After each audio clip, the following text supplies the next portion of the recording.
In Hollywood, many actors are some pretty big nerds. They love things like comic books, video games, classics, and science fiction.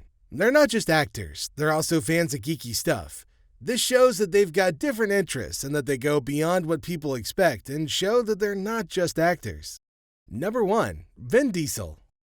Renowned for his tough guy character in action movies, Vin Diesel is a huge fan of Dungeons & Dragons. I heard you play Dungeons and Dragons. Is that true? Yes, I played Dungeons & Dragons for 20 years. Apparently, he's been playing for 20 years. That's a long time. And still, to this day, as an adult, Well, I you play? haven't played recently. That laugh when Jimmy said he beat other kids in the game. Haven't, okay. Yeah. All right, because, I can't imagine you playing Dungeons and Dragons. I imagine you beating up the kids that will play Dungeons and Dragons. Well, playing religiously simply means that he wasn't addicted to it, right? I played very, very religiously. I mean, it was my favorite thing to do. Must really like Malfoy, the witch hunter. Character? I had so many characters. Was there one main character that you had? I had a character named Melkor. In Triple X, well, he was just such a sick character. He was a half-drow. The looks of things, he must have enjoyed writing that forward for D&D's 30th anniversary. This guy, the things he used to do, he'd walk into a tavern, destroy it. I mean, it was just ruthless. Melkor was just, it's all You miss about him, me. don't you? I miss Melkor. There's a part of me that write the foreword for the 30th anniversary book of Dungeons & Dragons. Did you do it? Of course I did. You did? Oh, yeah, you have to, right? How are you not going to, if they ask you to Oh, do Melkor would be furious. Number 2. Zachary Levi. Known for his role in the TV series Chuck and as the character in Shazam, Zachary Levi is a big nerd both on and off screen. I want to talk to you about, so you, what is it, Nerd HQ? Yeah, the event that I do. Yeah, so, because Zachary was really eager to talk about Nerd HQ and what they do. at Comic-Con, I believe I went You've been to Nerd HQ. Yeah, so explain Nerd HQ real quick. Well, so Nerd HQ, so I started a company called the Nerd Machine. He obviously loves to talk about the organization, and it's lovely to see. Culture, t-shirts, hats, beanies, tchotchkes, things like the editorial stuff that's on the site. And Those Comic-Con events sound kind of fun. started doing an event, an offsite event during San Diego Comic-Con, and that's Nerd HQ. But ultimately what it turned into was 4 days and 3 nights of just insane fun parties. And we've had incredible guests like, William Shatner and Joss Whedon and Nathan Fillion and the cast of Orphan Black and all these people and fans. The money made from these events goes to charity. That's a nice touch. And every penny goes to Operation Smile, who I'm an ambassador for. So it's all That's about great. raising awareness and raising money for Op Smile while simultaneously. Gotta say, it'd be really nice to see the Stark girls on the dance floor. Like from shows, like watching the Stark girls from Game of Thrones, Yeah. get down to the dance floor. And they can dance. They can dance. Yeah, they can. And like you finally seeing Arya and Sansa having a good time. was Tom Hiddleston, famous for his portrayal of Loki in the Marvel Cinematic Universe, is a huge fan of classics, especially Shakespearean work. You're a classically trained actor. You're a classically educated man. Wait, he studied classics in Cambridge University? That's pretty cool. Scholar of some sort. You went to Cambridge University. Yes, I did, yeah. And you You know what? It doesn't matter what he does with a degree. It's still awesome. studied classics. That was your focus. What do you do with the classics degree other than like, hey, you want to know about Ovid's Metamorphosis? Because I translated it. I can tell you about it. Terrible at maths, terrible at science. Of course you gotta be good at something related to arts, right? Yeah. Apollo and Daphne. Yeah. What did you? What Honestly, was your plan? I didn't know. I think I've discovered strangely that I was good at it. It was one of the first things at school I found I was good at, And then I started learning Latin declensions, and I was like, I know the answer to that. And other people Sure. Puella. Mad respect to people who share the same interests with Tom. became really interested in it. I think the stories are so great. I genuinely loved reading the Odyssey and the Iliad and Okay, hold up. He even reads in Latin and Greek? something in Yeah. No, it's a bit like, I suppose, the French talk about they wish they could read Shakespeare in they read translations of Shakespeare. And it's a bit like, when you read stuff in Latin and Greek. It's a weird You know what? I agree with Steven on this one. I have heard it described that reading a great work of art, not in the original language, reading a translation is like kissing a woman through a veil. always been quite grateful because there's never, if there's a word I don't understand, it usually comes from a Latin or Greek root, so I sort of know what it means. Tom shares his first Shakespearean experience. Going to the RSC, well, the RSC had a resident performing space at the Barbican when I was 13, so that must be 1993. Midsummer's Night Dream? That's a way to start a Shakespearean journey. And it was a production of A Midsummer Night's Dream, directed by Adrian Noble, starring Alex Jennings. Those trousers must have made quite an impression. And Finbar Lynch as Puck. And he had enormous, yellow, billowing MC Hammer trousers. Number 4. Simon Pegg. Simon Pegg is a self-proclaimed nerd. He's a massive fan of Star Wars, Star Trek, and all things sci-fi. Big science fiction fan, aren't you, Simon? So, when you got the call for Star Trek, you were genuinely excited. We've got a picture.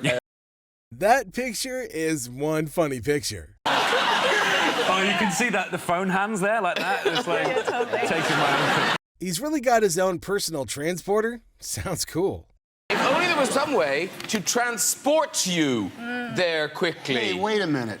The guy who plays Scotty might know how to get my body broken down into molecules, transported to the... I've taken the liberty of bringing with me my own personal transporter. Wow. The way he said energized, though. That's amazing. So let's just energize. Well, he transported Tom Hanks and transported him back. So, gather yourself and prepare to be amazed once more as we bring Tom back. Number 5. Felicia Day. Not only is she a prominent figure in nerd culture, she's also an avid gamer, and she's referred to as the Queen of Geek. I started playing video games 12 hours a day? That's a healthy lifestyle. Where do I sign up? obsessively, like 12 hours a day for a couple of years. I got addicted. Of course she would get addicted. A game called World of Warcraft. And in between, I acted a couple days a month, but when I went home, I would play video games all. So basically, she was bored. That's why she started playing video games. In Buffy the Vampire Slayer. And after that, I went on to work more and more, but not enough to really keep me as busy as I would like. You know, respect. I like that she actually admitted that she has a problem. I decided I might have a problem. Guys, what are you doing here? So I sat down and I wanted to write a comedy about people. If you think about where she's been and where she's at, her growth is really commendable. She even has her own organization, Geek and Sundry. And that's where it all started. I present to you Felicia Day, the owner of this channel, the forger of this show. It was 2007 and YouTube had just started anything. My production partner, who was a friend of mine, read the script and said we should make this online. We could film it ourselves. You know, she's really admirable. She gets to be whatever she wants. Just seeing that we had an audience who wanted to see these stories continue, and they were willing to help us make it. I think women have a much stronger voice in the digital space because the stakes were incredibly low. Here I get to be everything I want to be. A producer, an actor, a writer, an entrepreneur. Number 6, Daniel Radcliffe. Oh, Danny boy, renowned for portraying Harry Potter, is also an avid fan of The Simpsons. I want to see something really cool. Is a falcon's training leash called a creance? Yes. Oh, man. Which I didn't know. No, nor did I. When I got cast as Harry Potter. Apparently, growing up, he'd always wanted to be on the show, and he's actually been on it 3 times. Probably the second or third thought that I had after that happening was, maybe I'll get to be on The Simpsons one day. Are you serious? Like, it was just, it really, like, to me, that was... He must really like it. He says if he's called upon again, he'll gladly answer. Which is... And I'm assuming if they called again, you would say yes. Yeah, I'd be, you know, there in a second. It's honestly refreshingly cute to see that he would be willing to play any character as long as he got to be on the show again. Character that you would either like to create or reprise for The Simpsons? They could bring me in, tell me to do anything, I would do it. I'll have a go. I can't do any of the voices, but I'll try and come in and do All right, he was definitely doing some subtle acting right there. Azario or Harry Shearer, and Yeah, see what I can do. I see you doing a little something there. No, it wasn't, but No? thank you. You're Oh, kind. okay. I thought you were thought I was auditioning. doing some really Yeah. subtle acting. Yes. No, I wasn't. I don't have subtle acting mode.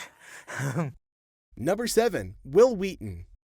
Renowned for his roles in Star Trek, Wil Wheaton is as passionate about board games as anybody else I've ever seen. Some games are so complicated, they can take hours to learn, even for an experienced hardcore gamer like me. The rule books are nothing but... Here, Will has a couple of friends and his wife with him to play a game called A Ticket to Ride. With you. No, seriously, my wife is here today to play this game. Today on Tabletop, Colin Ferguson, Amy Dolan, and my wife, Ann Wheaton, are all here, and we are going to take A Ticket to Ride. He goes on to explain how the game came to be and what we need to know before playing. Ticket to Ride is the 2004 German Game of the Year. That's sort of like winning the Academy Award for board games. It's kind of a big deal. Honestly, the game looks really complex, but I'm hoping it's not as complex as it looks. What makes this game a winner is its beauty and its elegant and simple gameplay. At the end of the game, the player with the most points will be declared the winner. What a novel concept. We can draw cards face up. One can really hear the excitement in his voice as he talks about the game. Honestly, it looks like a lot of fun. To play a train down and claim a route. If a player is feeling particularly saucy, he can draw a ticket. However, it's a little risky because if you do not complete that route, those bonus points count against you in the final scoring. Also, someone comes to your house. Number 8. Henry Cavill. Renowned for his portrayal of Superman in the DC Extended Universe, Henry's an ardent video game lover. Apparently, his love for the game made him pursue the role of Geralt of Rivia in the Witcher series. Okay, The Witcher... What's it going? The Witcher is based on a series of books by a guy called Andrew Sapkowski, and it is fantasy tropes of gnomes, elves, dwarves, magic, and monsters. Gotcha. Witches, however, are created by magic to fight monsters in particular. They're kind of like super soldiers with no political affiliation. Dude must really love the game. He seems to enjoy talking about it. But now, the books were popular. Really easy. The books. Games. Yes, yeah, lots and lots of games. It's one of the highest selling games ever. I've never played a video game. But you get into it, don't you? Like, didn't you nearly lost quite an important job? Absolutely, yeah. I was playing a game called World of Warcraft. Yeah. And I missed the call from Zack Snyder to tell me I got Superman. I mean, come on. He almost lost the Superman role because he was playing a game? Talk about epic. Did you hear the phone ringing? I did. And you chose to ignore it? Absolutely. Honestly, that's pretty funny. Dude didn't even win the game. Video game? Sadly, no. But I did call Zack back afterwards. Oh, yeah, that was wise. Yeah. Okay. Well, you know what? At least he called him back after being beaten. Okay, we've got a clip of The Witcher, and this is you confronting one of the many monsters you meet along the way.